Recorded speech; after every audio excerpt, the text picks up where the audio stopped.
नमस्कार दोस्तों, आप सभी का स्वागत है हमारे चैनल सुमन संगीत माला में। प्रिय दोस्तों, आज चैत्र मास की अमावस्या तिथि है, तो आज हम आपको सुना रहे हैं अमावस्या व्रत से जुड़ी पौराणिक व्रत कथा। इन कथाओं को श्रद्धा भाव से पूरा अवश्य सुने। उससे पहले जान लेते हैं चैत्र अमावस्या के महत्व के बारे में। इस अमावस्या को दर्श अमावस्या के नाम से भी जाना जाता है। अमावस्या के दिन स्नान दान करने से पुण्य लाभ मिलता है। इतना ही नहीं, अमावस्या के दिन पितरों का श्राद्ध करने से उनका आशीर्वाद प्राप्त होता है। चैत्र माह की अमावस्या को भूतड़ी अमावस्या के नाम से भी जाना जाता है। ये दिन तंत्र और मंत्र की सिद्धि के लिए उत्तम माना जाता है। अमावस्या के दिन नकारात्मक शक्तियां उग्र हो जाती हैं। ऐसे में बुरी शक्तियों से बचने के लिए गंगा या अन्य किसी पवित्र नदी में स्नान करना चाहिए। स्नान के बाद गरीब और जरूरतमंदों को दान करें। यदि गंगा नदी में स्नान करना संभव नहीं हो तो घर पर नहाने वाली पानी में गंगा जल मिलाकर स्नान करें। अमावस्या के दिन पितरों का पिंडदान, श्राद्ध और तर्पण करें। दक्षिण दिशा की ओर मुख करके जल में काले तिल मिलाकर पूर्वजों को याद करते हुए जल अर्पित करें। अमावस्या के दिन विष्णु जी की पूजा करें। अमावस्या के दिन पीपल पेड़ के नीचे तेल का दीपक जरूर जलाएं। अमावस्या के दिन दक्षिण दिशा में सरसों तेल का दिया भी अवश्य जलाएं। अमावस्या के दिन गाय, कौवा या कुत्ते को भोजन खिलाएं। अमावस्या के दिन तामसिक चीजों से दूर रहें। अमावस्या के दिन मांस मदिरा का सेवन न करें। इस दिन देर तक ना सोएं। इस दिन मांगलिक कार्य न करें। अमावस्या के दिन काले कपड़े नहीं पहनने चाहिए। अमावस्या के दिन बाल, दाढ़ी और नाखून भी नहीं काटना चाहिए। अब आइए सुनते हैं अमावस्या व्रत से जुड़ी पौराणिक कथा। एक गांव में एक बूढ़ी अम्मा रहती थी। उसके साथ उसकी बहू रहती थी। उस बुढ़िया का बेटा विदेश में कमाई करने के लिए गया हुआ था। सास और बहू बहुत ही अच्छी थी। उस बुढ़िया माई की बहू बहुत ही धार्मिक विचारों वाली। उसकी पूजा पाठ और धर्म कर्म में बहुत ही रुचि थी। एक दिन वह अपने सास से आकर बोली कि माँ जी, मैं आज व्रत रखना चाहती हूँ। तो उसकी सासू ने कहा कि बेटा, आज ऐसी क्या बात है, तुम कौन सा व्रत रखना चाहती हो? तब बहू ने कहा कि सासू माँ, मैं 3 पनौती अमावस्या का व्रत शुरू करना चाहती हूँ। तो उसकी सास बोली कि बहू, ये व्रत क्या होता है और इस व्रत को करने से क्या फल मिलता है, मुझे भी बताओ। तब बहू ने कहा कि सासू माँ, 3 पनौती अमावस्या का व्रत करने से बहुत पुण्य फल मिलता है। घर में अन्न धन बना रहता है, सुख शांति रहती है, अटल सुहाग मिलता है और पुत्र की प्राप्ति होती है। इस व्रत में प्रत्येक वर्ष अलग अलग खाना खाया जाता है। भगवान विष्णु के मंदिर में चढ़ावा चढ़ाया जाता है या फिर किसी ब्राह्मण को दान दिया जाता है। इस व्रत में पहले साल शक्कर, घी और चावल से बना हुआ खाना खाया जाता है। जब पहले साल की 12 अमावस्या का व्रत पूरा हो जाए तो 1.25 किलो चावल, 1 कटोरी घी तथा 1 कटोरी शक्कर किसी ब्राह्मण को दान दिया जाता है। दूसरे साल जौ, घी और शक्कर से बना हुआ खाना खाया जाता है। जब दूसरे साल की 12 अमावस्या पूरी हो जाए तो 1.25 किलो जौ, 1 कटोरी घी और 1 कटोरी शक्कर किसी मंदिर में या फिर किसी ब्राह्मण को दान देना होता है। और तीसरे साल गुड़, तिल और घी से बने हुए व्यंजन खाने चाहिए और इसी तरह तीसरे साल का दान किया जाता है।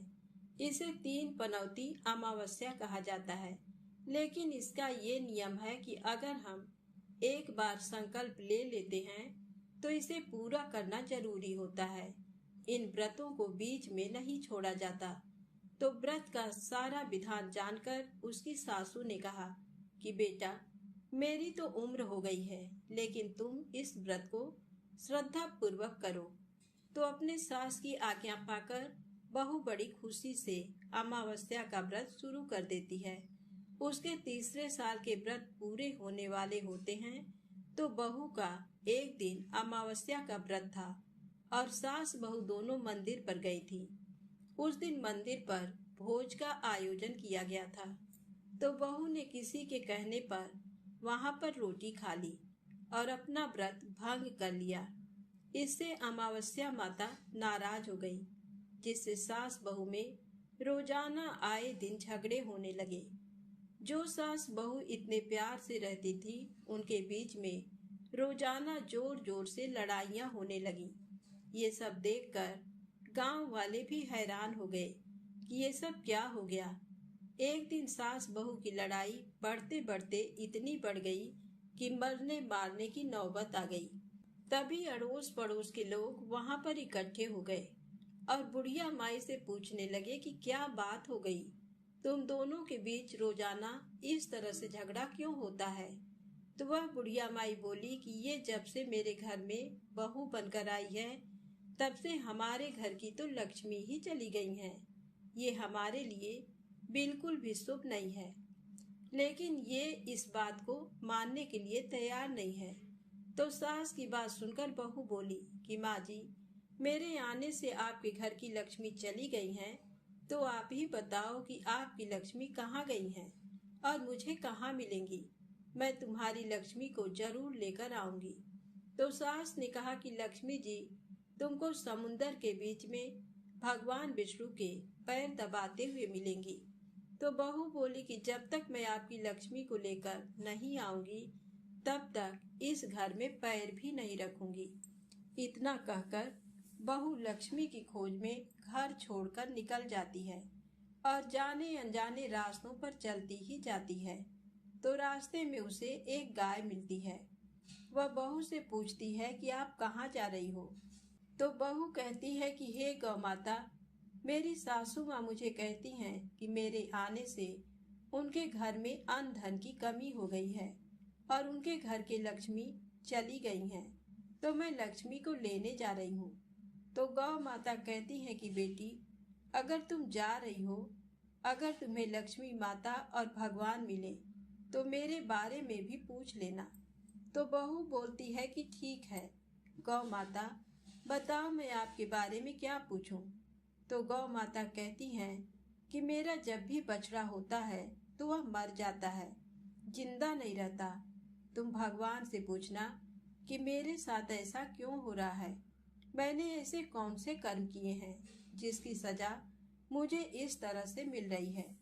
तो गौ माता का सारा दुख जानकर बहू कहती है कि गौ माता, मैं आपके बारे में जरूर पूछूंगी। इतना कहकर बहू आगे बढ़ जाती है। चलते चलते फिर उसे आगे एक घोड़ी मिलती है, जिसके गले में एक घंटी बंधी हुई होती है, जिसके कारण वह बहुत ही दुखी रहती है। तो घोड़ी भी इसी तरह सवाल करती है कि बेटी, तुम कहाँ जा रही हो और किस लिए जा रही हो। तो बहू कहती है कि मैं भगवान को ढूंढने के लिए जा रही हूँ। तो वह घोड़ी कहती है कि बेटी, तू मेरे भी दुख का निवारण जरूर पूछना।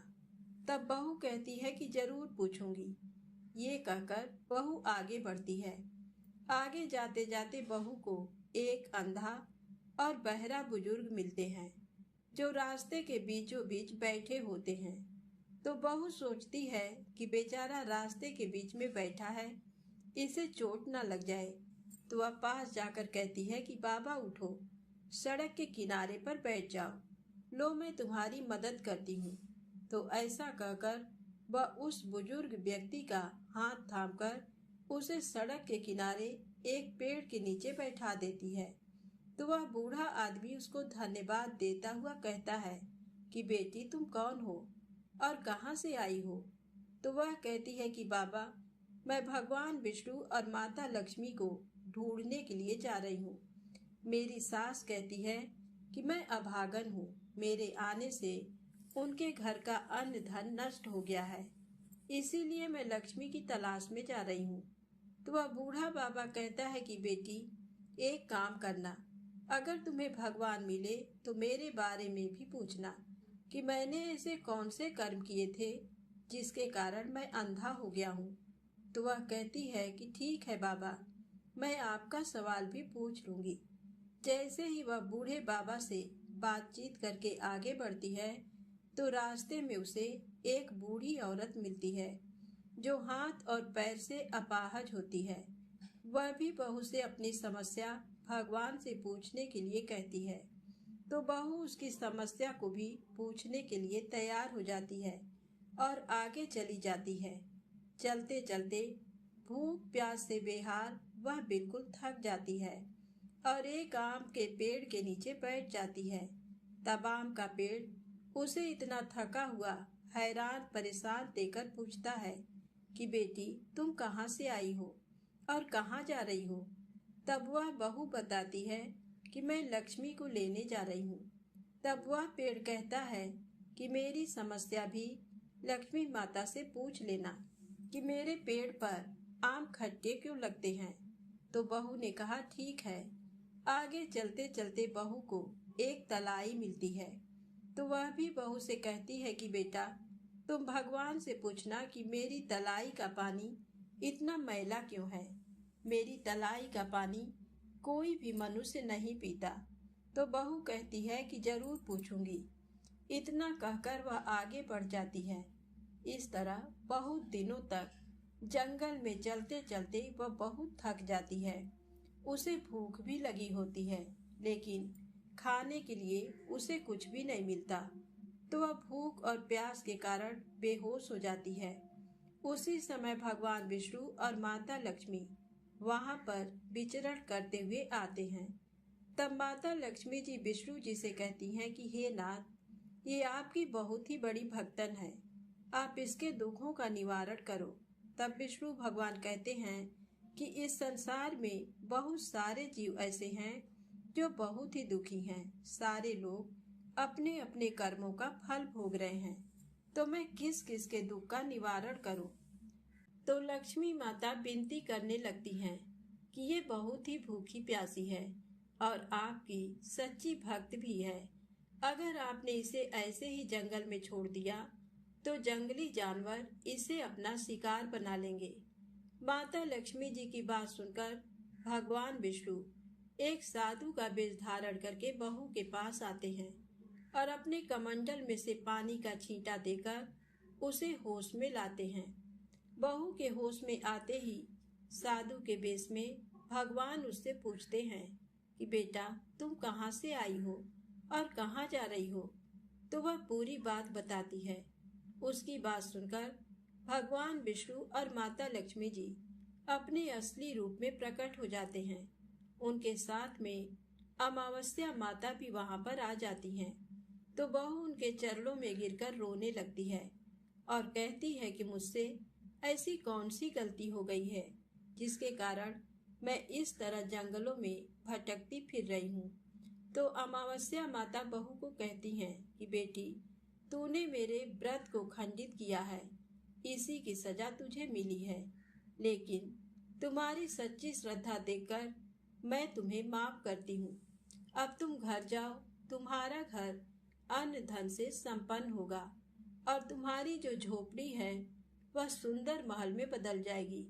तुम्हारी सारी मनोकामना पूर्ण होगी। तुम फिर से 3 पनौती अमावस्या का व्रत श्रद्धा पूर्वक विधि विधान से करके उसका उद्यापन कर देना। इस तरह का आशीर्वाद पाकर बहू बहुत ही खुश हुई और फिर भगवान विष्णु और लक्ष्मी जी से रास्ते में जो जो मिले थे उनके दुखों का कारण पूछने लगी। तो गाय के बारे में पूछा तो भगवान विष्णु ने बताया कि उस गाय ने कभी भी अपने मालिक को दूध नहीं दिया। उसका मालिक बहुत ही गरीब था। वह उसके दूध से अपना गुजर बसर करता था, लेकिन उसके इस तरह परेशान करने से उसने उस गाय को छोड़ दिया और उसी की बददुआ उस गाय को लग गई है, जिसके कारण उसके बछड़े जिंदा नहीं रहते। तुम ऐसा करना, उसका दूध निकालकर एक बार तुम पी लेना, जिसके बाद उसके बछड़े जिंदा रहने लगेंगे, और उससे कहना कि अपने मालिक के घर वापस चली जाए। फिर बहू ने घोड़े के बारे में पूछा तो विष्णु भगवान ने बताया कि वह घोड़ी पिछले जन्म में आटा पीसने वाली महिला थी। जब भी वह गांव के घरों का आटा पीसती थी तो उसमें मिलावट कर देती थी और आटा चुरा कर रख लेती थी, इसीलिए उसके गले में चक्की के पाट बंधे हुए हैं। तुम उसके पाट खोल देना, वह बिल्कुल ठीक हो जाएगी। उसके बाद में उस बूढ़े बाबा के बारे में पूछा तो भगवान विष्णु ने बताया कि उस बूढ़े आदमी ने कभी भी मंदिर जाकर भगवान के दर्शन नहीं किए हैं, इसी कारण वह अंधा हो गया है। अगर वह मंदिर जाए और वहां जाकर भगवान के भजन सुने तो उसकी आंखें ठीक हो सकती हैं।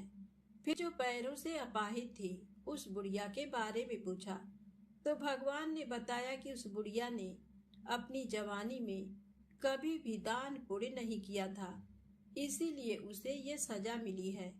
तुम उससे दान करवा देना और कहना कि अमावस्या का व्रत रखे, जिसके फलस्वरूप वह बिल्कुल ठीक हो जाएगी। उसके बाद में उस आम के पेड़ के बारे में पूछा तो भगवान ने बताया कि वह आम का पेड़ पिछले जन्म में एक माली था और उससे एक अनाथ बच्चे ने आम मांगा तो उसने आम नहीं दिया, क्योंकि वह बहुत ही कठोर और निर्दयी था। उसी की सजा उसे मिल रही है। वह अपने दूसरे जन्म में आम का वृक्ष बना और उसके आम इतने खट्टे हैं कि उसे कोई भी नहीं खाता। तुम ऐसा करना कि उस पेड़ का एक आम तोड़कर खा लेना, उसके बाद में उसके आम अपने आप मीठे हो जाएंगे। उसके बाद में बहू ने अंतिम सवाल उस तलाई के बारे में पूछा तो भगवान ने बताया कि वह तलाई पिछले जन्म में देवरानी जेठानी थी। वे दोनों हमेशा लड़ती झगड़ती थी, जिससे उसके परिवार वाले बहुत ही दुखी रहते थे। उन दोनों ने हमेशा साथ रहने वाले दोनों भाइयों को अपने माँ बाप से अलग कर दिया और उन दोनों ने स्वर्ग जैसे घर का माहौल बिल्कुल ही खराब कर दिया। उसी की सजा उसे मिल रही है। इसी के कारण उसका पानी मैला है और कोई भी व्यक्ति उस तलाई का पानी नहीं पीता है। तुम ऐसा करना, उस तलाई का पानी एक घूंट पी लेना, उसी समय वह तलाई शुद्ध हो जाएगी।